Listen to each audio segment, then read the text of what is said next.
It was always the Jags. It's always the Jags. It's always the Jags. Always the Jags. Welcome into Always the Jags. It's your number one podcast for all things Jacksonville, all things Jaguars, all things Duval. I got some very special guests with me again.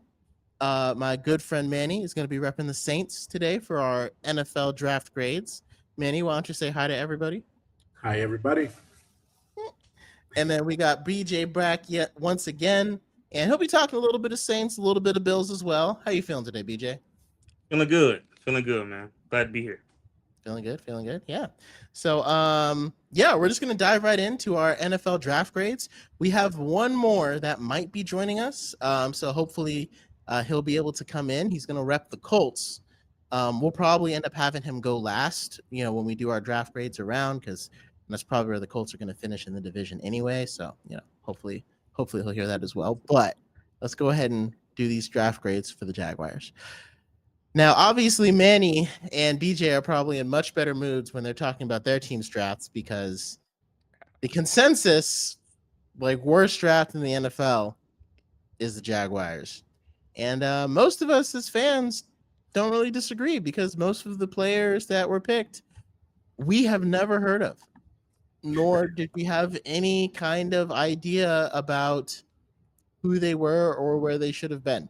So I'll just take it one at a time, and we'll kind of go through it. And I will say there is some narratives going around there that this was an arrogant draft by James Gladstone. And I don't really get that, because you can't really be arrogant when you're picking players for your team, right? That would be like being oh, it's arrogant because I like sprinkles on my ice cream, and I got you know what I mean? You're picking your players for your team. It can't and I'm sure he bucked the consensus, and I don't think that means that everybody else is wrong and we're right. I think it just means that these guys that we picked are going to fit our scheme better. I don't see it. I'm a Jaguars fan, and I can tell you I don't really see how these guys fit the scheme better, but clearly that's what they felt. But again, that doesn't feel like that's arrogant to me. That just feels like you have a very unique scheme, and these are some very unique players. So, all right, enough of the soapbox. We'll go ahead and jump right in. I feel like I had to address that because the narrative has been floating around. So at number 56, the Jaguars take tight end Nate Boerkircher. Now, I would love to redo this pick and see what would happen if we hadn't got sniped for Gabe Yukas. I was expecting us to take one of those. There was a huge fall off between the edge players. And Gabe Yukas was, Manny can vouch for me. We were literally at a basketball game, and I was watching the Jaguars, and I was like, the Chargers pick is in. And I was like, great, we're going to get Gabe Yukas. And I put my phone down, and I went to go play, and then I came back, and I cried because Patriots just sniped us after the Chargers said their pick was in. So that, I don't know if that threw off the board. It seems like Gladstone wasn't going to pick him anyway, which would have been crazy if he didn't. But I would love to see what would happen. I just want to know, would you have still taken him? But so for Nate Boerkircher, I have a C-. I originally gave this one an F because this was the 164th prospect. On some people's draft boards, he was all the way down in the 200s, and we took him almost 150 picks earlier. And again, I have no problem if you have specific players that you want and that you're targeting.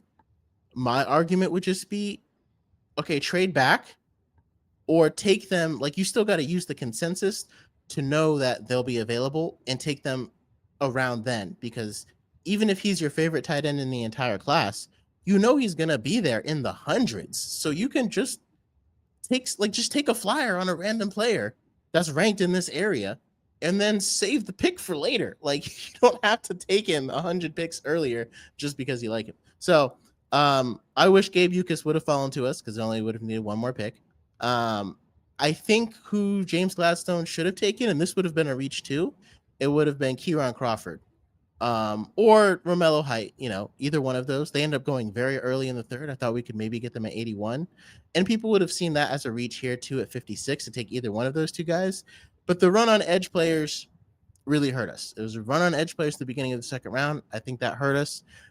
So I tried to give a little bit of grace and also as you see later on, I'll explain why, I just kind of kept it around a C minus. I feel worse about it than I actually graded. It's like it's a C minus, but I like in my heart this is like an F. But I gave some grades based upon the edge run and everything. Next to pick number 81, we have Albert Regis. This one is a D. And this is the one like I wish Romello Height or Kieran Crawford could have fallen to us right here. Would have happily snagged him up. But this one is a D because, like, if you compare him to the guy that I wanted us to take was Grayson Halton, and Grayson Halton has a fantastic pass rush profile. The problem is he's not very good in the run game because his arm length is a little bit smaller. He's quicker, but because of that, he's a little bit smaller as well. So he tends to get like pancaked in the run game. Like people just knock him out of the way, which is fine because we already have the number one run defense in the NFL and none of those guys left. And so basically James Gladstone was like, that thing that we're really good at, we're going to take another guy who does the exact same thing that we're already really good at. And it's like, when we get to passing downs, what are we going to do? Like, who are you going to put in? We didn't need Albert Regis here. We already have a fantastic run defense. We needed a guy like Grayson Halton who we could put in on the passing downs. And like, you can only double down on a strength so much because there's only so many defensive linemen you can have on the field. Like, we can't have Regis, Eric Armstead, Devon Hamilton, Trayvon Walker, and Josh like all on the field at the same time. There's going to be a guy on the bench. So get the guy that can get to the quarterback because that's, again. Are any of them injury prone with? Is who injury prone? Are any of those guys you just mentioned injury prone? I don't know. I haven't done enough to see like if they're injury prone or not. I think Grayson Halton has missed some time. I know the biggest injury prone guy that I wanted was Caleb Banks, but he ended up going in the first round because somebody. No, I meant of the current guys you have now because as the season goes on, you got to account for losing a guy or two. That's fair. So Devon Hamilton has been injury prone in the past. He's been a lot better, but he has been in the past. And Eric Armstead missed some time. So that's a good point, Manny. Perhaps we were trying to build for. And in that case, I would have rather taken a guy like Dominique Orange, who is like Albert Regis. His pass rush profile is in the 60s, but his run defense is in the 80s. For Dominique Orange, his is in the 70s in both spots. And then for Grayson Halton, it's flipped. His pass rush is in the 80s and his run defense is in the 60s. So like you could have just taken a more well-rounded guy in Dominique Orange, or if you want Albert Regis and Grayson Halton, that would have been fine too. I would have been fine with taking them both, but you didn't need to take Regis here. He would have, like they said, he was going to be there many picks later. So that's a good point, Manny. Like I said, some of those guys are a little injury prone. I can't remember who else we have along the defensive line that's like really good at stopping the run.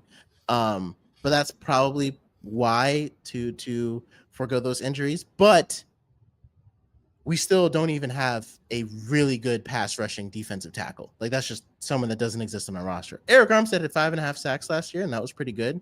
But again, a guy that you can just plug in on third down, I don't really think we have that guy. So moving on to pick 88. This is the home run pick. This is the A+. This is Emmanuel Pregnon. Nobody thought he would be here at 88 in most of my mock drafts. I never had the Jaguars take him because he's usually not available. Some people had him as the third best guard in the entire draft. Some people had him as the best run blocking guard in the entire draft. So for Liam Cohen, this is a match made in heaven. And for Bashal Tutin, who's going to be starting his first year as a starting running back, he probably looked at this pick and did a backflip because this is going to make Bashal Tutin's job that much easier and to convince Jaguars fans that he can be the guy. I don't even know if Pregnon starts this year. Like, I'm fine if he sits. I'm fine if he starts. Just go to camp, let the best man win. And that works perfectly fine for me. So this is an A+, and this is what's literally with most people's boards and a lot of other people's boards, this pick is saving the Jaguars from being an F in a lot of places because it's great value. I also think, too, if you swap Emmanuel Pregnon with Nate Borkircher, most people aren't looking at this draft as crazy as they are, right? Like if you just swap those two guys, if we take Pregnon at 56, it's still an A because again, he was rated as like early second round, borderline first round prospect. So the middle back half to the second round still would have been a great value, still would have been an A, still would have been a potential starter, maybe still would have been a, if not this year starter or a future starter. And then once you get into the third round, there was a run on tight ends. Nate Borkircher probably looks more like a B. So that's kind of why I didn't crush the Nate trade so much. Because again, if you swap two players, well, you ended up with both of them, right? So it doesn't, like, you don't really have to like crush one if you realize it would have been different if they just take him in a different spot. But yeah, so Emmanuel Pregnon is going to be A+. That's a guy that I think will end up starting for us next season. Moving on to pick number 100, I think this is the last pick of the third round. Jalen Husky, the safety. Now he's very well rounded, from what I understand. He can play nickel, he can play outside cornerback, he can play safety. Again, I guess if Anthony Campanile is like, yeah, this guy really fits in my scheme, great. I got to give this a C- because Jalen Kilgore was still on the board, and he was a guy that most people rated as just as versatile, like one of the most versatile safeties in the draft, and he just has more production.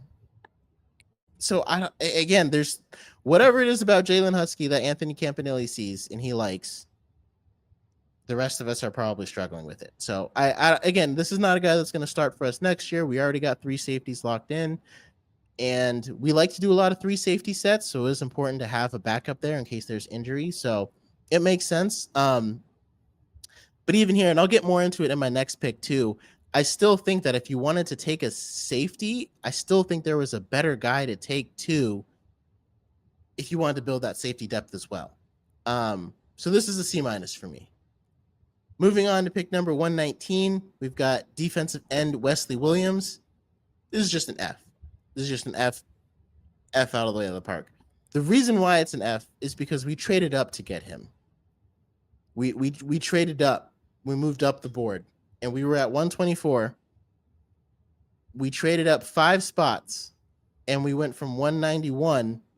We went from 166 to 196 with the Panthers. So we moved back 30 spots to go up 5. Now, granted, it's a different round, right? But like, that's not worth it for a guy who probably would have been there at 124. And even if he was, not a guy I remotely wanted, because again, he might be a great player, don't get me wrong, but his entire thing is he's good at setting the edge in the run game. And his entire problem is that he lacks a lot of pass rush production. And that's exactly what we need. We need a designated edge rusher. We need a guy who you could put in and go rush the passer. And it's like, we got a Trayvon Walker clone. And it's like, we already have Trayvon Walker. We just paid him $25 million a year. It's one of those things that doesn't make sense. And so the guy I think we should have picked here is undoubtedly Kyle Lewis, the linebacker out of Pittsburgh who ended up going to Miami. Such a versatile guy because he can play linebacker or safety. And because he can play safety so well, he's so good in coverage as a linebacker, which is the exact thing that we're missing. Because Devin Lloyd was our guy who was good in coverage. He would drop back. That's how we got all those picks, because you didn't know if he was going to blitz or cover. And Kyle Lewis would have been able to at least compete with Ventrell Miller, step right into that spot, or the vision that I really saw, because Ventrell Miller is great at stopping the run from the linebacker position. On running plays, put Ventrell Miller in, and then when it's passing plays, when someone's going to kill you over the middle, you're worried about that, put in Kyle Lewis so they can stop those slant routes. In that coverage, he can be there and make a break on the ball. That's the kind of thing that he excels at. And we just passed on him. And he was available right there. And this is one of those, like, I can't, like, I think Wesley Williams had 4 sacks, if I'm not mistaken. It was like 3 or 4. That's not, I don't see why we took him over Kyle Lewis. I can't. Moving on to 164. Now, this is where Nate Borkircher should have went. This is the part. This is the spot where, again, even if he's your favorite tight end in the draft, I get it. And they liked him better than, and my favorite tight end in the draft went way later than I was even expecting, right? And a lot of boards had Borkircher ranked above him because they believe Borkircher is a better blocker. And I think Borkircher is also, a lot of tight ends are good at blocking in the run game. I think he can block well in the pass game too, which is another element of his game that kind of steps him up. But again, I would have rather taken Borkircher even at 100 and then taken Kyle Lewis and filled a backup safety and a linebacker spot with one player in 2 spots, right? Like there's so many different ways that you could have maneuvered it if that's really who you wanted. But here we took Tanner Koizal. And I don't really have a wishful pick or a guy we should have picked. This is actually a B-. I didn't love the pick because again, I still had my tight end that I liked, and I still didn't necessarily think that we needed to get a pass catching tight end here. But I saw some of his highlights and I saw some of his production in college. He had almost 850 yards. So, that's good. And so I think that they're thinking that they can teach Nate how to catch a little bit more and teach Tanner how to block a little bit more and make both of them more well-rounded tight ends. But again, to me, if you're picking guys who are specifically good at one thing, I don't know. To me, that still feels like, okay, in that case, we should have took Albert Regis and Grayson Halton instead of passing on a position. Because also, you could have taken someone like Dalen Bentley, who can't block as well as Nate Borcatcher, but he can catch a lot better. And maybe he can't catch as well as Tanner Koizal, but he can block a lot better. So you could have just gotten a more well-rounded player instead of getting 2 players that specialize in different things. So this is a B-. I don't really have anyone that I wish we should have picked or that we should have picked. It's just confusing. But I like his college production, so B- it is. 191, Josh Cameron. This one is the only other A I have because this is the exact kind of receiver I felt the Jaguars needed. He might even have been a little bit better than the guy I wanted in CJ Daniels. I wanted CJ Daniels because he has the body type for lots of contested catches, one-on-one red zone threat kind of weapon, and he has a 1,000-yard season under his belt.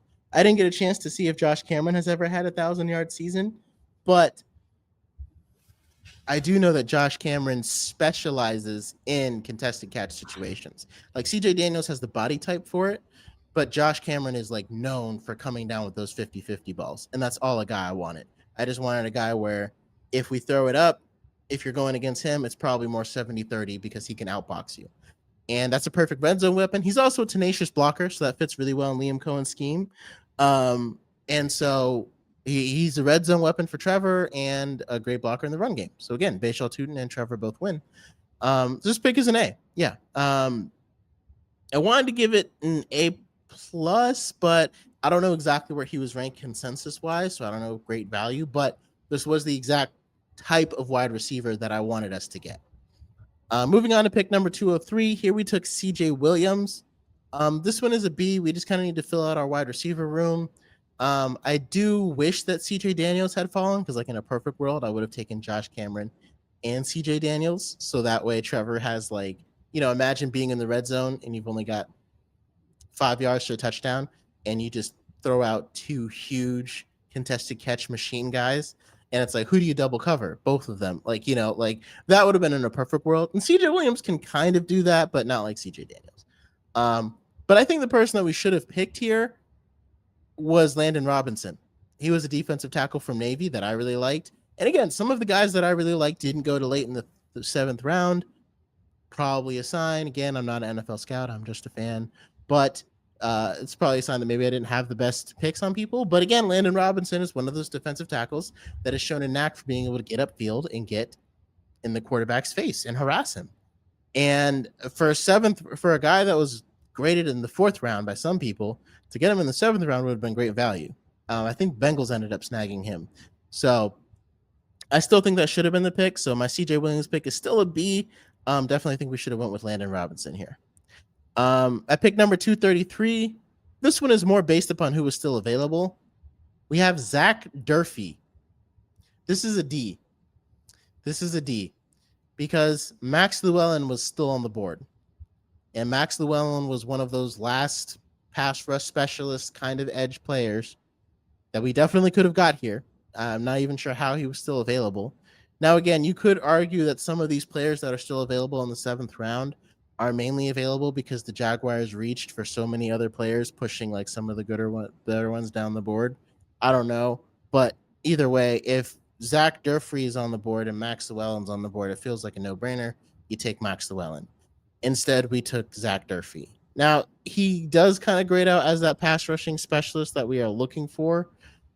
I think he had 4 sacks last season. So He might have had 4 or 5. I know he had more than Wesley Williams. So that's why this pick is graded better than him. But also he was, again, like in the 600 as far as prospects go. So hard to love this one.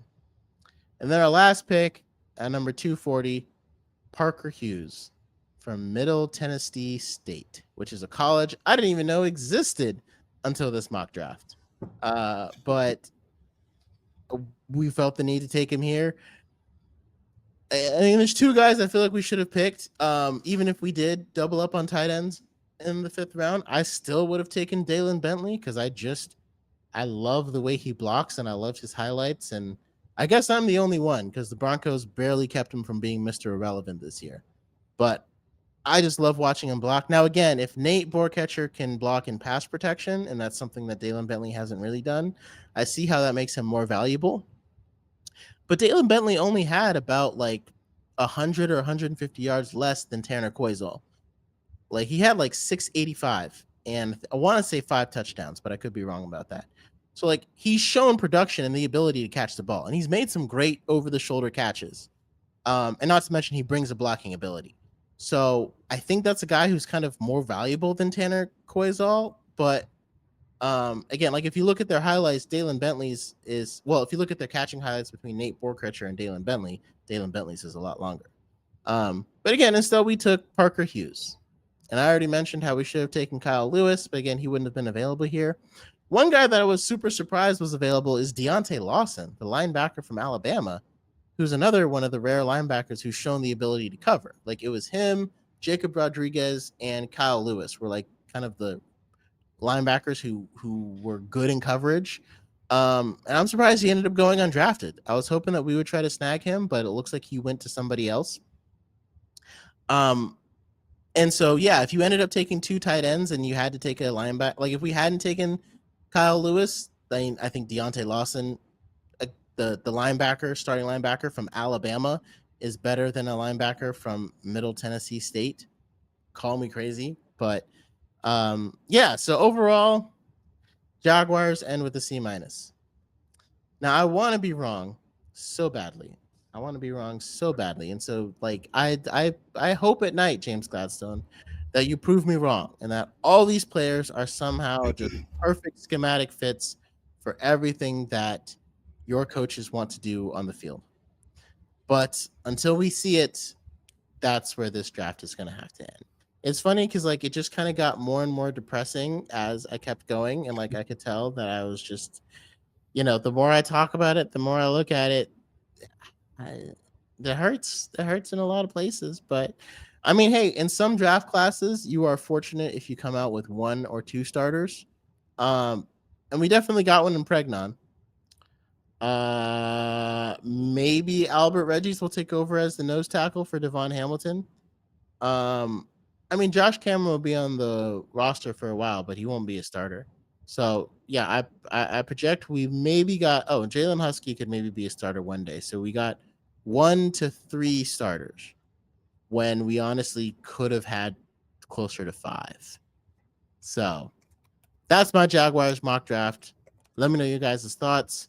If you guys want to, you can talk a little bit about, if you had any thoughts about the Jaguars draft overall, or we can jump right into the Bills or the Saints. I think you might be overreacting a little bit, Will, with your a little bit with your whole looking at your draft. I do see where maybe you want think of where your GM right is his mind was at. I'm thinking him and the head coach. You guys had a great defense last year, I think. You did lose ETN, but this draft shows me that you're comfortable with Tootin because you didn't even go look at a running back, right? So you went for extra hands and extra blocker with the tight end, right, on offense. You got help on your D line with your D tackle with the Regis pick. Don't know if he was the best person for that pick, but They got the position filled. And then you have some more protection for your quarterback, which we know we want to give Travis Lawrence the best chance of throwing the best ball. If he has time, he has great receivers to throw to, which you added a little bit of depth to it. I'm not familiar with them, but it's the position, right? They got their position covered, so that hey, if there's an injury, even possibly with one of them, Jacoby Myers or um, LSU wide receiver, Parker. um, Yeah. then you got that position Oh, filled. no, Ryan Thomas Jr. Yeah, yeah. Yeah, BTJ. Mhm. And then you also boosted your defense. You got a safety and an edge guy. If they aren't stars, but if they're great off the bench, then you Mhm. just boost. I feel like you got what your team needed, and maybe not the best guys that maybe were available, because overall, um, I see y'all's grades have been between the C minus and the B minus, but I think overall I'll give the team a C plus, close to a Okay. B as far as picks, as far as the draft goes. And I think I'm looking at it. This must be what the GM and the head coach thought. Hey, this is what we Right. need to, not just because this guy is out there, let's get him. More as in we need this position, and we feel like this guy probably fits what we're trying to do. Like when I look at our needs, like there were a few things that I knew I wanted going in. Like I wanted another really good blocking tight end who could give us something in the pass game, because when Brenton Strange went down, our run game really fell off and our offense really fell off, and it was hard for us to get back until he got back on the field. So we wanted some insurance behind him and the ability to run 12 personnel. Well, we kind of got that in Nate Borkircher, right? So like that was the need of another blocking tight end to back up Brenton Strange, because Hunter Long and Johnny Mund do not block like Brenton Strange does. So that was a good move. I get like I come away with the C minus, because I think there were, as far as the things that we needed and we're looking for, I do think we need a big bodied wide receiver to replace Tim Patrick, and we got exactly that in Josh Cameron. What I feel like we really, really needed, like we didn't even necessarily need more guard depth. I love that we have it, but that wasn't even necessarily like a need. I felt like we needed a pass rushing defensive tackle, someone who could push the pocket from the inside, and we needed a pass rush specialist on edge, someone that could allow Trayvon Walker to move inside on 3rd and long and just pin his ears back and go after the quarterback. And it's not necessarily that I feel like we missed out on those guys. I mainly have us here because we passed on those guys. Because in the second round, yeah, we missed out on those guys. Mason Thomas, Cassius Howell, Gabe Eucas, those guys all would have been that designated pass rusher that we would have loved to get. We just missed out on them. But Romello Height, Max Llewellyn, Kieran Crawford, those are guys we all passed on. And then Grayson Halton and Landon Robinson, both guys, defensive tackles who can push the pocket and get after the quarterback, we just passed on them. To me, we didn't end up filling those needs. And so, yeah, I could see how maybe we're a little more down in the dumps than need to Yeah. be. Like, I mean, some people are saying this is going to cost him his job. No, it's not. Like, relax. I Again, I think there's something in these players that makes them feel like that fits their scheme. So the idea that it was like a what's the word, arrogant draft, again, still kind of ridiculous to me. You can't be arrogant when you're taking players for your own team. Like I'm not picking for your team, I'm picking for mine. Like Right. but yeah, so like I said, as I weighed on it, I've seen some F's and some D's. My thing is, like, again, even if you've got a guy that you like I could understand. I would just, if I know where the consensus is and know where they're going to be picked, I would either trade back and collect more picks to give me more bites to get them, or just pick a random guy. Just look at the consensus and be like, oh, is there a top 50 pick? I'm gonna just take him because I know that my guy is gonna be there later on. And that's the thing that I think, like, he didn't feel with that mindset. Like it's not like gotta get Borkircher. Someone might grab him in the top Yep. 100. That was not it like real, like that's why people don't look at the consensus to tell them what to do. Usually look at the consensus to kind of tell them where guys might be. And so to me, if you look at the consensus, you can figure out where guys might be, even if you know the guys you want, and just use that to your advantage, because there's no reason to pick a guy 100 spots where he's going to go. Like you just take a flare on a player who everybody says is good, and then you just get your guy later on. You could even pick him at 100 or 124, like a few spots before he's going to go to make sure you get him. But 100 spots before. I'll tell you what, you're gonna have me watching the preseason games to see how these guys are doing.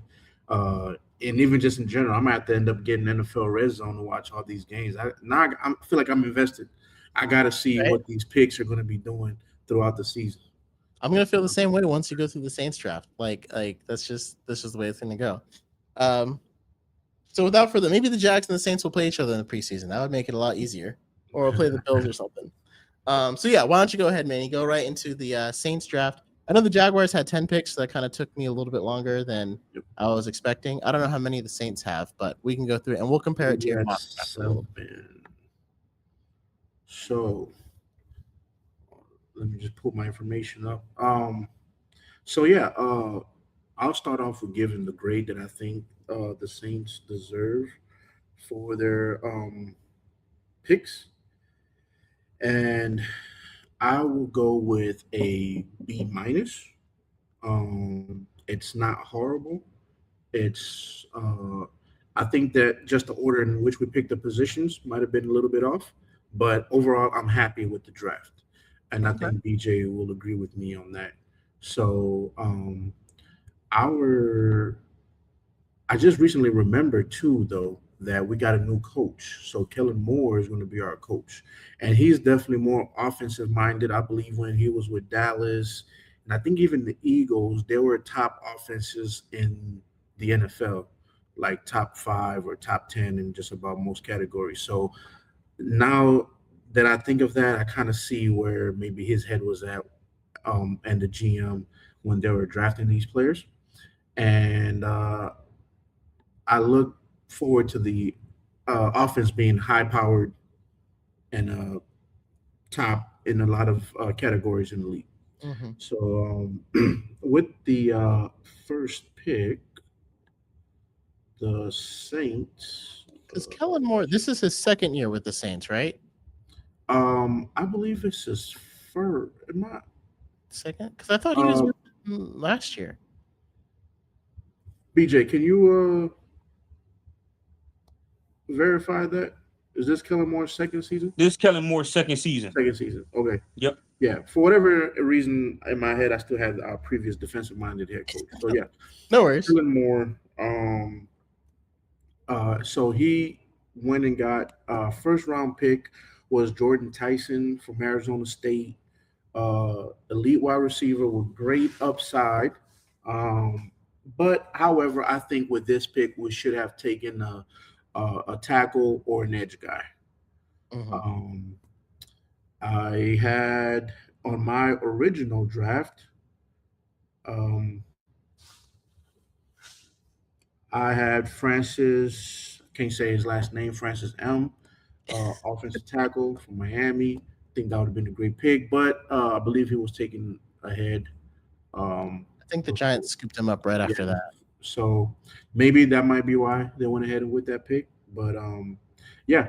So then only downside with that pick is Jordan Tyson has hurt his ACL before, tore an ACL, and I think another, serious injury. So we're looking at that. So you pairing a ACL guy with a concussion guy, wide receiver that we already have. Yeah, but, what did BJ say? He's one more concussion away from being Tua. He's one concussion away from being Tua. So that's the only worry. But outside of that, it looks like he has a very great upside. Good pick. I think it's just not a great pick as our first pick. Then we do finally get the D tackle from Georgia, Christian Miller. That pick, I would grade it a B plus. It addresses a need for stopping the run. So I think great pick. SEC guy. I'm biased with SEC, so I'll take it. Mm-hmm. Then our third pick, we went and got a tight end, also SEC guy, actually Miller's teammate from Georgia as well. And online, most people graded a A or A plus. Again, I give it a B plus, just because I think we could have went cornerback with that pick, but tight end, um, it is does highlight an immense need on an athletic side. He's very athletic. We have had few great tight ends picked in the last previous draft. So we're hoping that this was a steal. This will prove to be a steal in a year or two or three from now. That hey, we got this guy in the third round, but look at it, top tight end. And it also something BJ and I talked about earlier was that it's telling our quarterback Tyler that hey, you are our guy. We're getting you these pieces around you to throw to get the ball to, and we're getting you the help. So if I'm Tyler, I'm feeling like I'm the man. The organization's behind me. They're getting me weapons, right? Because right after that, they pick another wide receiver, right? Bryce Lance, Trey Lance's brother, coming from North Dakota State, has an high upside, but definitely a gamble with this pick. But he has excellent size and excellent speed. So I'll grade that A, especially if it proves out to be a great player in another year or two, um, to accompany the two good wide receivers we're already going to have on the roster. Next, we picked cornerback Lorenzo Style from Ohio State. I'll grade that a B. I think he is going to be a developmental cornerback, but with very high level athletic tools. Don't know much about him, but I'm okay with that pick. Again, we needed a cornerback. I would have liked one of the higher ranked ones, maybe in the second round instead, or even the third round. But I'm okay with that pick. In the sixth round, we took BJ's guy, Barian Brown, who is considered more of a return specialist with a great upside and potential that could eventually still be a top wide receiver, but he boosts our special teams, and he's a speedster, right? Mm. So again, though, third wide receiver that we're drafting just in this class, right? So it's kind of like, oh, could we have used one of those picks for another defensive position, right? But it could turn out to be a great pick for special teams, just a threat to have, especially when we just got rid of Rashid, sent him to the Seahawks last year. Maybe he could be a Rashid type guy, need him on deep, fast, long throws, a speedster guy, or a special teams return guy. After him, which I'll grade that pick a B as well. After him, our last pick was T.J. Hall, another cornerback from Iowa. Again, addressing the cornerback need. Um, he's technically sound, and seems like an efficient pick. Just again, I think a little late to go get another cornerback. At least we did it, but I would have preferred a cornerback higher ranked cornerback higher, and then maybe use another D lineman or O lineman as our seventh round pick Mhm. to complement our earlier pick. So overall, yeah, I think I'll grade it. I think I said a B plus. Yeah, for the team. I'm satisfied. We'll see how the team goes. Like I said, how the season goes. Like I said, now I'm invested. I want to see what this team will do, what these players will do Right. preseason and during the season. But it seems like we mainly focus on building the offense to create a more explosive one, and added multiple receivers, varying in body types, and some of them have very high potential. And if it works out, we might be looking at a team with three great wide receivers on one team, for a few years. But yeah, So if you're Tyler Shuck, do you prefer, and the Saints are building around you and you're like, yeah, I'm the guy, I'm the man. based upon, I don't know, his play style or personality or however you want to base it on, are you rather getting, like, would you rather have that wide receiver, Jordan Tyson, or would you rather have that tackle, Francis? Like, would you rather build the trenches in front of you or give you another weapon for the first round pick? Yeah, great question. I think that if you're going to go based on what previous contenders and winners have done, you start building from the trenches, right? Hmm. Not from the outside. That's what I think. That's what causes frustration to wide receivers when the quarterback can't get it to them. You got this great wide receiver, quarterback has no time to throw it to him. I want to get out of here. Now you booster up that line, and then you have no wide receivers, and you're trying to bring somebody in or draft another one. But I think when you draft a guy to protect your quarterback, and then you can go in and look for a wide receiver to add to, it works out better that way. I think you got to start in the trenches. That's why the SEC succeeds so well, because they got those big guys that dig deep in the dirt and just walk over people. You can run, you can throw against any other conference. Um, Fairly easy most of the time, until you meet other teams like your Ohio States and your Michigans. But for the most part, you start there in the trenches and then you build around that. What do you He think? didn't answer the question. Go Based ahead. on Tyler Chuck's personality, who getting chucked tonight? Who getting chucked tonight? Chris Olave, 100 catches, 1,100 yards, 9 touchdowns. Right? Did Yeah. that look like a guy with a quarterback was struggling to get him the ball, fellas? The answer is no. You went and got Jordan Tyson. You know why? The Seattle Seahawks, Rashid Shaheed, Cooper Cup, and the best wide receiver in the league. Shout out. Isn't he Ohio State alum? That's not wide receiver you. LSU is. Right. Barry Brown, elite draft pick. Jordan Tyson, elite draft pick. The Saints, NFC South Division winners. Oh, calling it Again, here. I think the offense is going to be spectacular. I think it's going to be. We should have a better scoring year than we did last year for sure. Um, but we're talking about entertainment and being relevant. Great stuff. I'm talking about winning rings, right? Um, Mhm.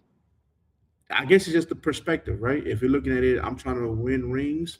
I'm okay sucking this year and half of next year. If it tell me in 3 years we're gonna get a ring, but if we're happy just being a high power offense, the scores makes it to the first round, maybe second, and then we're out because we don't have those guys in the trenches. Then hey, sometimes that's what teams. I've learned that apparently that's what teams live for. Sometimes you're not trying to win, you're just trying to make money, and stay relevant. So That's funny. Well, like, because it can be different per quarterback, right? Like Russell Wilson yeah. always complained about getting hit, and Aaron Rodgers, like, they wanted a good offensive line. But like Trevor Lawrence, like, he loves athletic receivers. He absolutely loves it, and like he'll love escaping the pocket and throwing to them. Like that's why I was curious, like, if Tyler Shuck gives any like indication on like what he prefers when it comes to like trenches or big bodied receiver. But I don't want to be blasphemous, but the man's looking real Josh Allen like. Get out of there. Make plays with his legs. Who getting chucked tonight? wow. Chuck.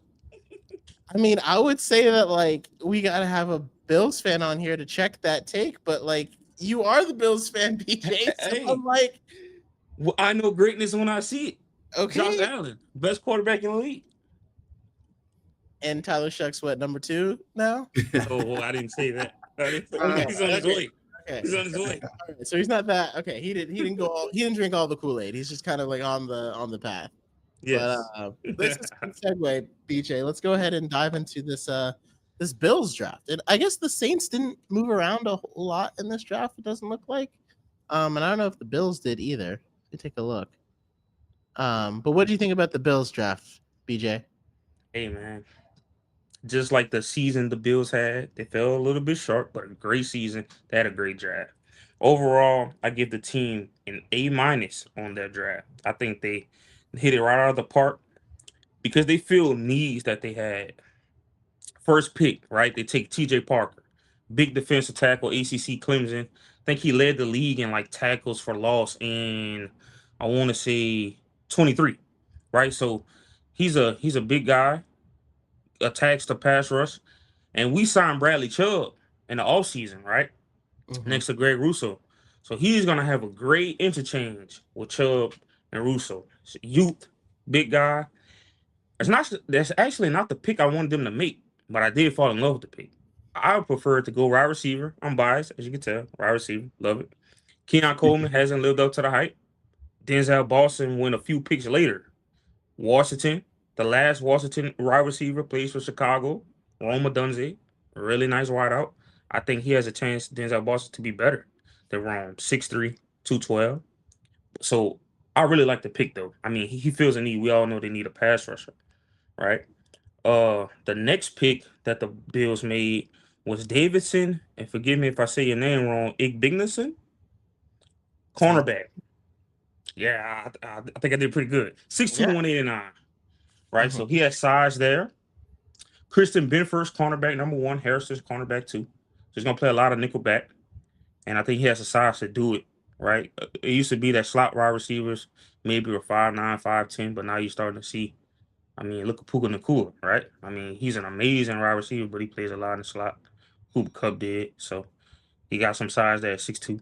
I really like that pick. I probably go with a B minus, only not that he's not worth the pick. It's just that you're set at cornerback 1 and 2, so maybe you didn't have to take that in the second round, right?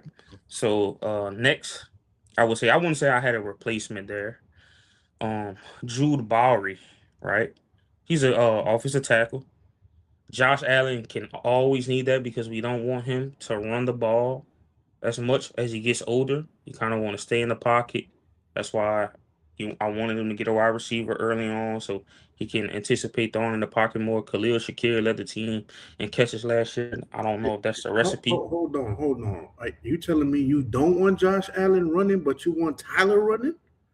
I said as he gets older. I mean, Josh Allen's been doing this 6-7 years now. So why not just protect Tyler now? Why not just protect Tyler now? You don't say, hey, Patrick Mahomes, what makes you special, Josh Allen, what makes you special is the youthful legs, and you say, hey, all of a sudden I want you to turn into Drew Brees. You don't do that. You don't do that. But as you get older, I just want you to do something less. I take it away completely. Trevor Lawrence, Jaguars, right? Mediocre quarterback, but really good legs, right? Really good legs. He's not even in our division. We're just catching strays. Like, I expected that from our Colts guy. But Sorry, Jack. Sorry. And then Skylar Bell, wide receiver, right? That was a need. He ranked as the 13th best wide receiver. You got him in the 4th round. I'd say that's probably decent value there. So 5'11", 192. I'm not the biggest fan with his size. I feel like I prefer a bigger wide receiver. Now, to be fair to the Bills, I probably have to say that's a B grade because Kincaid and Knox are 2 great, amazing big tight ends. So it doesn't hurt to have smaller wide receivers when we pass to the tight ends a lot. And we have 2 really great tight ends. So I'll give a B there. Caleb Earns or linebacker out of TCU. He graded as the 11th best linebacker. He ranked 149th overall. So I'll probably give that pick a C minus. I don't think I would have picked anyone else there. 5th round, we took Jalen Kilgore, safety. I like that pick. I think we only signed DeMar Hamlin to a 1-year deal. So that tells me that we don't have a safety of the future. And so maybe we get some value there of Jalen Kilgore. Zane Durant next at D tackle. He ranked as the 15th best D tackle. He graded at about a 59. But what he did, they say he was undersized with average length and not much room to add to the pass range, but he performed well at the combine. So since he did well at the combine, I'll give him a C. But it's not looking too good. And then Toriano Pride Jr. I'm biased. I automatically like the pick. Why? He went to Mizzou, SEC. I'm just calling out right now. He ran a 4.32 in a 40-yard dash. So at the very least, you are not going to attack him down the field. You're not going to beat him down the field. 4.32. So I'll give it a C. And then Tommy Doman, a punter. guys, we're not gonna grade a punter, right? But if I had to give him a grade, he ranked as the third best punter, right? You got him in the 7th round. Sounds like an Yeah, A to me. yeah. Mhm. And then Ahmad Reed Adams, again, I'm totally biased. He's a guard. He went to Texas A&M, SEC. And if you know what Texas A&M did to LSU this past season, my God, Lord, Let's not talk about anybody who played on the offensive line at Texas A&M, what they did LSU, And he's I still can't trying even to. hate. Yeah, I still have PTSD. Oh, So I'll give that A minus. So overall, I give the team an A minus for their grade. I think the Bills attack needs that they had. I think they really killed the draft early on. So those back end picks, right? You can't really hate it too much because the first 3 picks they knocked out of the board. Edge, corner. I love the picks. So shout out I, Bills. I think it was impressive how the Bills were able to. They traded away the 2nd round pick, remember, in order to bring in DJ Moore, and then they still ended up with 2 2nd round picks in this draft. And I mean, the 2nd round is like, I mean, obviously most people prefer to have a 1st round pick, but I always feel like the 2nd round, like early in the 2nd round, is still a great place to be picking because there's always going to be players with 1st round grades who fall into the 2nd round. It's just inevitable. So being able to pick up a couple of things in that 2nd round and get some guys, not a bad move. And so I think probably agree with your assessment. I guess the question is like, how will the wide receiver pecking order play out? Because I mean, Khalil Shakir is probably going to be a starter. DJ Moore, you know, they just brought him in; he's going to be a starter. I guess Keon Coleman and Skylar Bell will fight for that 3rd position. You know, who knows? I do think it's kind of funny that the Bills traded Stephon Diggs away for a 2nd round pick and brought in DJ Moore for a 2nd round pick like 2 years later, or like a year later, and it's kind of like, I mean, is DJ Moore better than Stephon Diggs? I'm only gonna say yes. And I'm a huge Stephon Diggs fan. I would like us to circle the block And he as looks he's a like free a agent. shot. But the only reason I'm saying yes, Diggs is now going to be a year removed from the ACL injury. So I'm giving DJ Moore the break of he hasn't had that major injury. I know But production tells you, what's the age difference? I think it's 2 years yeah. because Diggs was 2015 and DJ Moore was drafted in 2017, right? Okay. Sounds right. I give you that. Otherwise, Diggs, I think it was more just of a locker room, maybe, not mixing something going on there. Otherwise, I think Diggs would have been great still in Buffalo. We've seen the year he had in New England, and Well, he's a free agent, so Yeah. they could bring him back if they wanted to. Yeah. But- I mean, sign me up. I would love I it. don't see that happening. But Yeah. Sometimes when a bridge is burned, a bridge is burned. Yeah. I just kind of think it's funny because it's like for most of their careers, like DJ Moore, like even at the peak of his career, people probably wouldn't have put DJ Moore over Stephon Diggs. And obviously Stephon Diggs has started declining. And it's like, has DJ Moore started declining? I don't really know if he's like reached like the declining stage yet. Stephon has declined into a prime DJ Moore. I think it's Declining. unfair to judge Is DJ Moore. still prime DJ Moore? Fair enough. Right. It's unfair to judge. Yeah. This is the thing with DJ Moore, right? We will all not admit what wide receiver has had worse quarterback circumstances than DJ Moore. And he was in Chicago, right? And then Yeah. Panthers too. The Panthers, come Yeah. on. The Bears. Did he spend Yeah. any time in I'm thinking of Mooney went to Atlanta. But outside of Caleb Williams, wait. He was Yeah, with the Bears last year, right? Yeah, he had Justin Yeah. Fields with the Bears because that's how they got up there. I don't think he ever had Bryce Young. He had whoever the Panthers had at quarterback before Bryce Young. Before. So it's And like then they used him to get Bryce Young. And then he had Justin Fields, Caleb Williams. Yeah, I mean, this is the best quarterback he's ever played with, right? But Yep. for Yep. any receiver who plays with Josh Allen is probably the best quarterback they've ever they ever played with. at this point. Yeah. So I mean, it's kind of like he went from he shot up pretty high there. So Yeah. I guess we'll see how that all plays out. This is make or break year. For Josh Allen or the Bills or both? For DJ Moore. Mm, If you can't double the production of Shakir, why are you here? Right. I agree with that. Yeah. Um. Yeah, I agree with that because like especially for the price, it's weird because it almost feels like if the Bills had offered a third round pick for DJ Moore, it's kind of like if I'm Chicago, I'm like, yeah, I'm not going to part with DJ Moore for a third round pick. But a second round pick almost feels like too much. Like it's kind of like in that weird range where like maybe you would have had to like kick something back, like, okay, I'll send you a second if you send me a fourth. And I don't know the Right. exact details, but he kind of feels like in that, like if I had him, I wouldn't let him go for a third round pick. But for a second round pick, oh wow, it feels like you're overpaying. Yeah, I'll send him over to you. So I guess it's kind of one of those weird situations as well. I think the rumors are he didn't like Caleb Williams. I think I read something that he wanted the Bears to keep Justin Fields. Why would he want such a thing? But Caleb Williams doesn't come across as the most likable guy, too, right? Yeah. Yeah, he's an interesting character.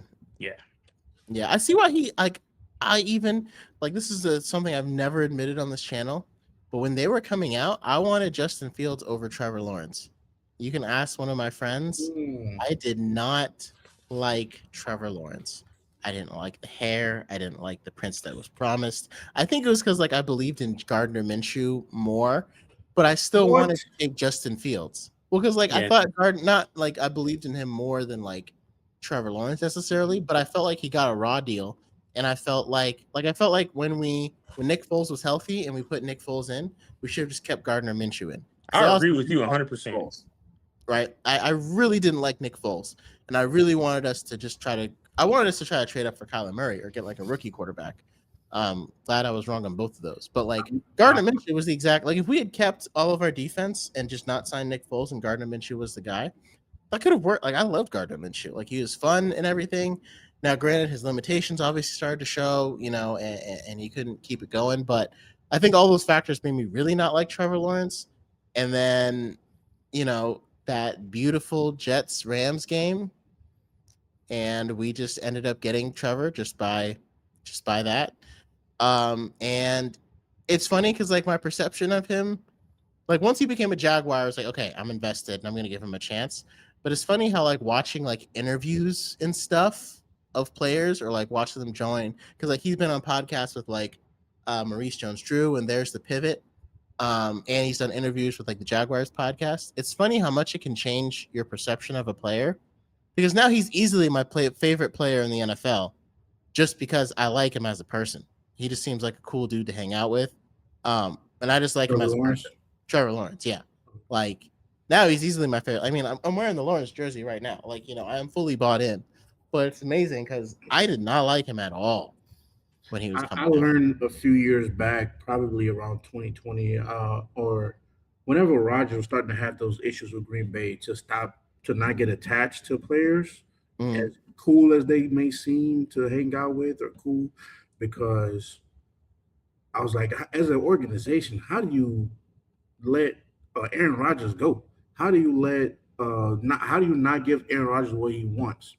But one thing you can say about the Packers, they have let their quarterbacks go at the right time.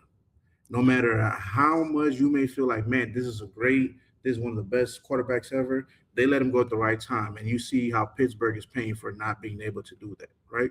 Not being able to let their quarterback of the last decade go. They held on to him too late, too long. Oh yeah, And this Ben is what Roethlisberger. happens, That's what you're right? saying. Yeah, they've been in a cycle So, where they haven't been able to replace him. right. But I like Trevor Lawrence coming out of college. I watched him before he went to college, or maybe his freshman year in college. There was a show that came out that would do, I forgot the name of the show, but it followed quarterbacks in high school. Spencer Rattler was on it. Trevor Lawrence was on it. I can't think of his name, but and also there was this guy that played in Miami. He was drafted. He went to Miami for like a year or two. I think he started there. He was supposed to be really good. Ended up not really being very good. But Trevor Lawrence was great in high school. He was, to me, he was great in college.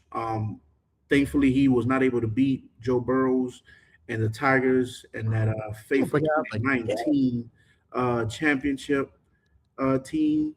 But you could see, like, hey, this guy is good. Like he's better than something stands out in his play. So to me, I thought that he's kind of under. It's been a little bit underwhelming what he's done with the Jaguars, right? Because of what I expected coming out of high school. Dude was throwing like a professional already in high school, right? And then you go to college, and it's not like you're playing at some rinky-dink school or I don't respect the ACC that much, but it is the ACC, right? And he did get to the championship game, so and he played well enough throughout his college where I was like, okay, I think he's going to be a beast when he gets to the NFL. If he goes to he has the right protection, but I think he's had enough to do more with the Jags, and he hasn't done that yet. Yeah, I completely disagree. Completely. Easy to say that. No, I mean, I'm gonna be completely honest with you. Uh-huh. Trevor Lawrence coming out of high school, 5-star recruit, maybe the most anticipated college freshman quarterback coming in, and I don't know how long, right? Mhm. And freshman year, he is amazing. Sunshine, remember the Titans. And every year, outside his freshman year at Clemson, he's been mediocre. Mediocre at Clemson, sophomore year, mediocre junior year. He's been mediocre as the Jacksonville Jaguars quarterback. Getting that big contract. I know you got the Lawrence jersey on, and I know this is a Jaguars channel. I don't mean to offend anyone. But good. let's call it a spade a spade. He is not worth the contract. I agree with his NFL career. I think his college career was just fine. I think like obviously his rookie year was terrible, right? And we just tossed that out because Urban Meyer, right? His 2022 year was sensational for us as Jaguars fans because when did we have a quarterback lead us into the playoffs? So when was the last time we had that, right? It had been, and he was making breathtakingly amazing throws. Like that Chargers game in the playoffs, like he could hit any part in the field. And and I think that's the thing, like he's best when he has burners that he's on the same page with because he would just tear people up with Zay Jones. And then 2023, I don't know what happened. Like to me, that was unacceptable for them to just not be able to make the playoffs. Yeah. Right. Like that. I don't know what fell off then, or Doug Peterson's scheme got stale. And then 24, the same issues from 23, and then he just ends up getting hurt. And I was one of the people that agreed that I think we paid him too much and too early. I didn't like the contract at first, right? But now, as we get to the end of 2025, with his resurrection, I guess, and Liam Cohen's scheme, after the year that he had under Liam Cohen's scheme, there was no option. Like let's say that we hadn't extended him at all and just did the Lamar Jackson treatment and just picked up the 5th-year option and let him play all the way to the 5th year. We would have had to give him a $55 million contract. Like he would have been, after the year he had, if he didn't have a contract, he would have gotten what the top quarterback makes. And like his agents might have even been able to press to get Dak Prescott's contract of $60 million. So they knew the price was only going to continue to go up. Like I feel like he took, like I would have rather him proved it and then we paid him, but it feels like we paid him and then he proved it, and it feels like we would have had to give him like the starting number. I feel like would have been 55 after the year he had, because if you look at all the guys that are paid in comparison to him, like a lot of people, like Justin Herbert is one of those quarterbacks that everyone's like, oh, he's got so much talent and everybody loves him and he's amazing. I agree. He's a fantastic quarterback. He's never beaten Trevor Lawrence. Trevor Lawrence is 3-0 against Justin Herbert. So that's what his agents will always point out whenever they're dealing. Like, well, why are you going to pay? You can't pay Trevor Lawrence less than Justin Herbert when he's beat him head-to-head 3 times. And Trevor Lawrence has more playoff wins than Justin Herbert, right? And so that's always going to be the benchmark for them. And like you could argue that Justin Herbert is more consistent and has better regular season success. But as of right now, I'm a big fan of Herbert myself. Not really. Not in the playoffs anyway. Hey, Yeah, man, I mean, you guys gotta have context here, man. Please give me some context. Here's the thing: like when you end up comparing it to one player, it's like it just kind of ends up being like, what has Justin Herbert done that Trevor Lawrence hasn't done? Besides play the quarterback position better. Play quarterback. But then better. why doesn't he have? Then why didn't he beat Trevor head to head? Why has he lost to Trevor 3 times head to head? I'm sorry, I didn't know Justin Herbert played corner. defensive end, Here we go. linebacker. Here we I'm go. just saying, I like, didn't know that. the best quarterbacks in the league have beaten every team. It doesn't matter who you're going against, right? Like even the Patrick Mahomes versus Josh Allen debate, they've beaten each other multiple times. Mhm. He's never beaten the dude. And a lot of the games, two of them were blowouts. I hate to break it to you guys. I hate to be this guy. They're gonna hate me. But the Jaguars and Trevor Lawrence aren't a benchmark test. They're not. They're not. I'm sorry. You're not a benchmark. Nor am I Saints. But So if they're not a benchmark and you can't even beat the benchmark, you can't even beat a team that's not the benchmark. What does that say about you? Because remember, not only has he never beaten Trevor Lawrence, he's never beaten the Jaguars. He hasn't won a playoff game. I'll give you that. Or has he beaten the Jaguars? Right. But no. It's something to say I'm you not haven't worried won in the about the playoffs. regular season. Who I'm would worried you about rather have? Who would Jaguar Nation rather have? The next 10 years, Trevor Lawrence or Justin Herbert? Oh, we would take Trevor. No hesitation. You have to say this, and I appreciate it. We- I understand the lawyers. I think it's like I think we like him better. Once we're off air, yeah. What? The answer's not going to change. We would take him. Hey, I think man. we just one thing I do think that Trevor has on Justin Herbert. Now, again, the consistency needs to be there, but I do think Trevor can at least he's a better runner. So when it comes to like scrambling, and I think that's one thing that Liam Cohen really helped to open up in his game. Because Justin Herbert actually showed some scrambling ability.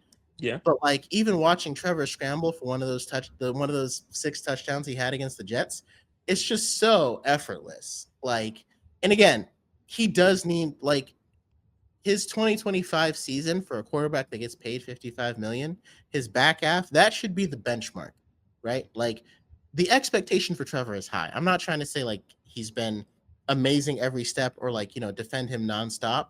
Like, I think he needs to recognize that, like, hey, this is the standard now. Like, this is what I got to play as. I can't keep having all these highs and these lows. But now that I figured it out, I need to prove that I've figured it out.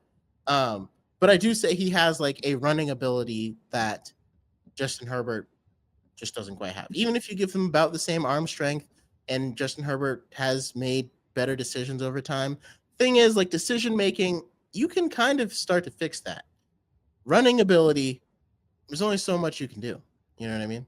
So if you're a mid-tier completion percentage guy, I haven't seen yet a guy go from 59 to 60% completion percentage to 65, 66.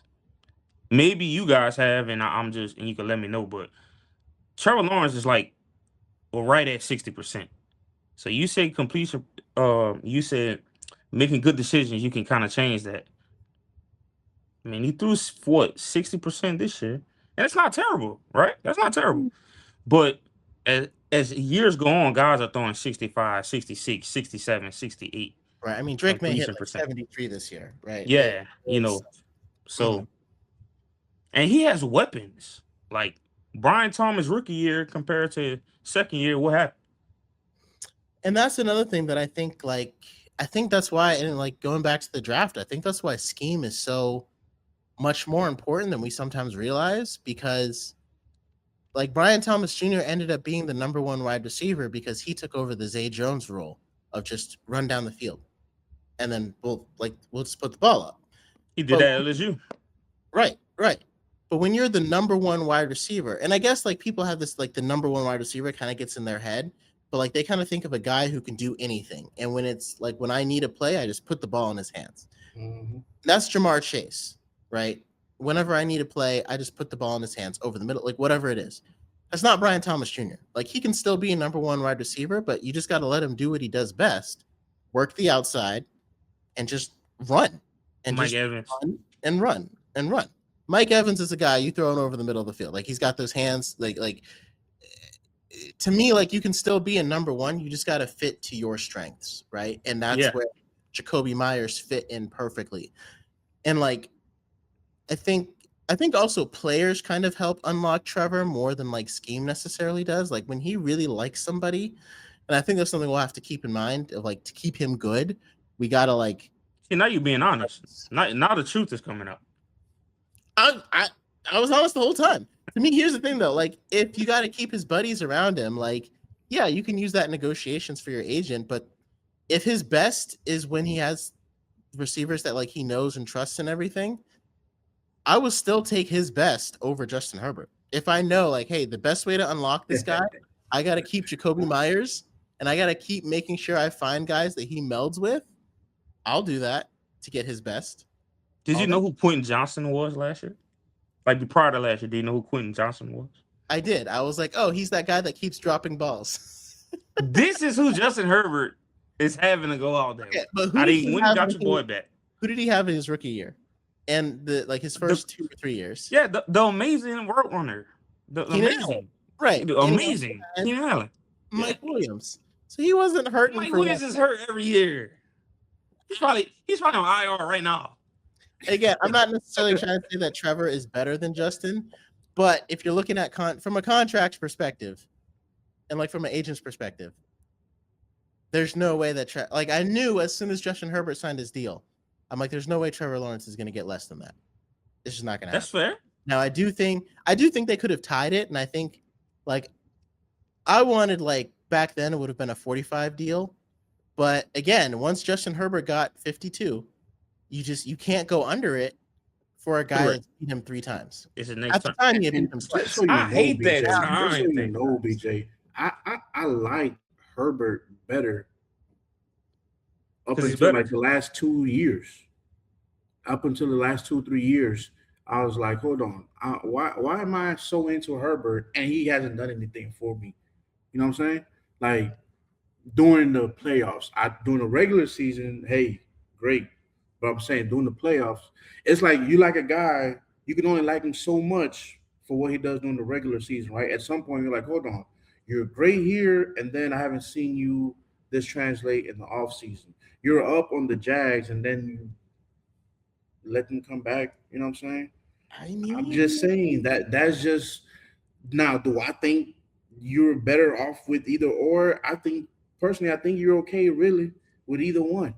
Right? If the Jags have the other one, if the Chargers have the other one, I think you're okay. I'm just saying that I don't really care to take one over the other. I used to have Herbert. I used to have Herbert over him, but I think right now, and where they stand, they're what and what. You can't make this argument. This is like making the argument that people used to make. It made sense then. Everybody knew Tom Brady first 8 years of his career. Just the first 7-8 years. Peyton Manning is 3 times better than Tom Brady. Tom Brady has a better team, therefore he always beats the Colts. So if you want to say Tom Brady's better, we understand with a caveat what you're saying. He beats Peyton all the time. But the first 7 years, Tom Brady is not even a top 5 quarterback. Once Peyton started to win, everybody knew Peyton's the best quarterback in the league. He won all the MVPs. To make the argument that Lawrence is better than Herbert, as if Lawrence has been to the AFC Championship game, as if Lawrence has been to a Super Bowl, as if Lawrence is an MVP, Super Bowl MVP. He's not that. He's won 1 playoff game, right? 1 playoff game. In the 2 playoff wins he had, it's been wild card playoff wins. Am I right or wrong? Mm-hmm. I think he only has 1 playoff win. A wild card playoff win. Yeah, he's one. Trevor. Yeah, Trevor Lawrence. 1 playoff win. He has 1 playoff win. Guys, the Chargers, right? And then they won 1 last year. No, we lost to the Bills in the first round. Yeah, they lost a tight game to the Bills. Yeah, Trevor's only made the. I thought that was the second round. That's okay. That's my fault. Yeah. They won 1 playoff game. We got punished for winning our division, but that's a whole nother. That's right. The Bills had to come here. Steelers, right? Yeah. Right. We should have got. I'm only saying, if I kill you in the stat game, I kill you in completion percentage. If you ask anybody outside of Jacksonville, who is the better quarterback, the entire world is going to say Justin Herbert. And mind you, who's the Chargers head coach this year? It was his first year. It was his first year as a Charger. Now, I want you to be completely honest. Who is going to have the better regular season? And if they met up in the playoffs, you're going to pick against a second year Jim Harbaugh? I mean, what happened when Jim Harbaugh I'm a you. came to came to Jacksonville I'm this gonna year. use your rhetoric, I BJ. can't remember what happened because like Jim Harbaugh is not on the Justin field Herbert- playing defense and throwing the ball. I'm like, if I'm Okay. not mistaken, Okay. the Chargers had Jim Harbaugh last year, His and first Justin year. Herbert was playing, and they came to Jacksonville. What happened during that game again? Because I think we were also missing our starting tight end and a couple of our cornerbacks as well. I can't, and 3 of our wide receivers. How did that game go for the Chargers again? I can't exactly. I'm trying to figure out why I would take You're them right. Yeah, in absolutely. the playoffs over the Jaguars when they got beat by several touchdowns from 2 of our backup wide receivers. We're gonna have this I'm conversation trying to make the this year. math, and it's just not mathing. Do the Chargers and Jags play this year? Because we're gonna have to get on the phone. I have Probably. this. Honestly, I picked us to lose that game at the beginning of the year too. Like I didn't think we Yeah. were gonna. I thought the Chargers were on the upswing, and Jaguars just got pissed off. Yeah. And they just took out all of their rage on. And even when you look at, like, I'm looking at the Justin Herbert's. The thing is like when you factor in like people factor in wins probably more than they should when it comes to like, Yes. who's better than who. But Yeah. also, being great doesn't matter. Like, do you think Myles Garrett would rather be the Super Bowl? Like, would he rather be the defensive player of the year and have the NFL sack record, or would he rather have a Super Bowl ring? At this point in his career, Super Bowl ring. Yeah, I'm about to say it's easy to say At that this point. now. Like, if he had to Correct. trade Correct. some of his talent and not be the best defensive player in the game, just For some people, that's not enough. For some people, that's not enough. right. Only but, his like, age. I'm only saying, saying like, because he's like what Yeah. 30 now. Yeah. right, and that's Yeah. his age is a factor. But I just mean, like, I think he would rather, like, I mean, it's hard to say not be as good because obviously every player is going to push themselves to be as good as they can.